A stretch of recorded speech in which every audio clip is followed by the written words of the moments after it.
Assalamu alaikum. Peace be with all of you. My topic today is about the greatest person. Is it Christopher Columbus? No. Newton? No. Gandhi?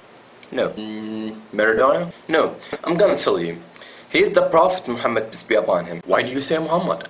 You are Muslim and surely you say Muhammad is the greatest person. It's not because of the fact I'm Muslim. Anyone read his biography, he will know that he is the greatest person. Michael Hart, a non-Muslim, read about the biography of Muhammad and chose Muhammad as the greatest person in his book, The 100 Ranking of the Most Influential Persons in History. Look at what Michael said about why he chose Muhammad. My choice of Muhammad to lead the list of the world's most influential people may be surprised some readers and may be questioned by others, but he was the only man in history who was supremely successful in both the religious and secular levels. Tell me, what do you know about Muhammad? No offense, but what I know is that he was married to a 6-year-old girl. Is that all what you know?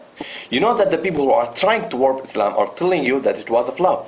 Let me clear that up for you. Was it blemished that Muhammad had married Aisha who was 6 years old? The Prophet Muhammad married her when she was 6 years old, and he consummated his marriage when she was 9 years old. I will respond to you from a Christian perspective. Joseph, Virgin Mary's husband, was 90 years old, and Virgin Mary was 12 years old. From the scientific perspective, most girls start their sexual maturity from 8 to 9 years old. Girls who live in hot countries sexual maturity faster than the girls who live in the other places. From the Islamic perspective, Aisha was engaged to someone else before she was engaged to the Prophet Muhammad. That means she was able to marry at that time. If that was a wrong or a blemish, the unbeliever of Quraysh would have criticized Muhammad, because the unbeliever of Quraysh hated Muhammad. The most of you don't know truly about the Prophet Muhammad. You just heard about Muhammad from those who tried to warp Islam and Muhammad as evil subjects. Did you hear about his mercy? Look at this example of his mercy. In the day of conquest of Mecca, the day of triumph for the Muslims, the Prophet Muhammad turned to an unbeliever of Quraysh and he said, "Oh Quraysh, what do you think of treatment that I should accord you?" And they said, "Noble brother and son of noble brother." Thus an unbeliever of Quraysh who killed his friends and tried to kill him and agonize his friends. And the Prophet Muhammad said, "No reproof against you this day. Go your way, you are free." What's a mercy?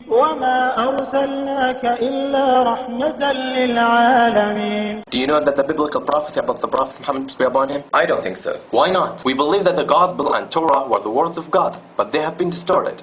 Look at what Allah said about this. الذين يتبعون الرسول النبي الأمي الذي يجدونه مكتوبا عندهم في التوراة والإنجيل. Allah told us here that the old books prophesied the Prophet Muhammad, peace be upon him. Can you show me this prophecy? Okay, sure. In the book of Deuteronomy, chapter 18, verse 18, when God spoke to the Prophet Moses, peace be upon him, will raise them up a prophet from among their brethren, like unto thee, and will put my words in his mouth, and he shall speak unto them all that I shall command him. To whom does this prophecy refer? Jesus. Jesus?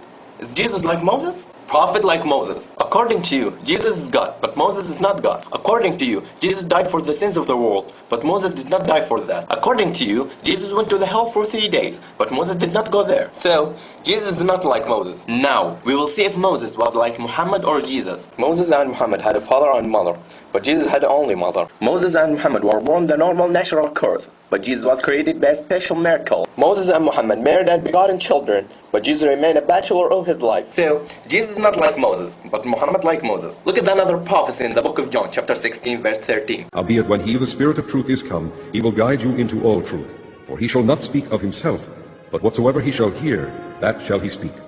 And he will shew you things to come. The Prophet Muhammad, peace be upon him, did show us the truth. The Prophet Muhammad, peace be upon him, disclosed to us what is come. And the Prophet Muhammad, peace be upon him, did not speak on his own initiative. وما ينطق عن الهوى إن هو إلا وحي يوحى. Another prophecy in the book of John, chapter 1, verse 19 to 22. The Jews were asking about the Christ, and Elijah, and the Prophet. And this is the record of John, when the Jews sent priests and Levites from Jerusalem to ask him, Who art thou? And he confessed and denied not, but confessed, I am not the Christ. And they asked him, What then? Art thou Elias? And he saith, I am not. Art thou that prophet? And he answered, No.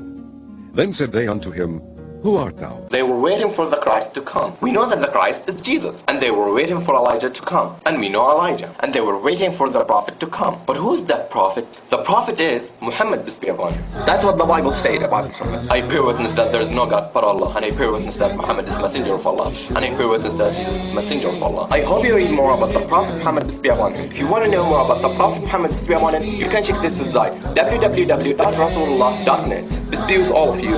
Assalamu alaikum.